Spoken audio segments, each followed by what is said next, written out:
Surely everyone has an impression of the ways fighter jets launch missiles, such as horizontal launches and dive launches. But have you ever seen an upward launch? Then why is that?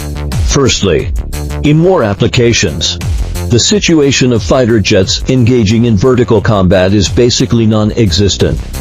Nowadays, fighter jets launch missiles beyond visual range.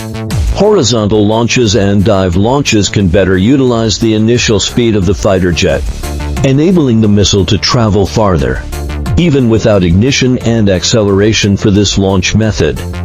By simply gliding and relying on air buoyancy, it can fly for 10 or even 20 kilometers without a problem. However, in the case of an upward launch, it indicates that the target is at a higher altitude.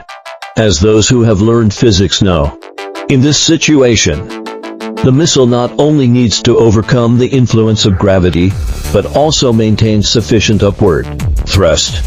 For example, for a 100 kilograms missile, if it is launched vertically, according to FMA, at least 1,000 newtons of thrust is required. Do you know what this means? Modern air-to-air missiles. Take the US AIM-9X Sidewinder missile for instance, which is actually the well-known missile used to shoot down the balloon. If it is launched horizontally, within the corresponding time, 1,000 newtons of thrust is sufficient for it to easily break through Mach 1. While its publicly disclosed speed is only 2.5 Mach. This rough calculation is only for the vertical force. If converted to an inclined thrust, it will consume even more thrust. I believe you haven't forgotten the sine theorem. Right. Of course. These are only rough explanations based on principles. Normally, factors such as air resistance need to be considered. Going upward can only rely on brute force.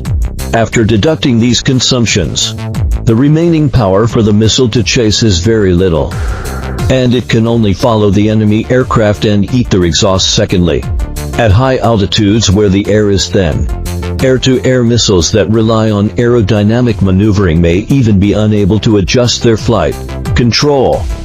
This is also one of the reasons why there were rumors that the United States was unable to attack the balloon at an altitude of 40,000 meters and privately asked China to lower its altitude.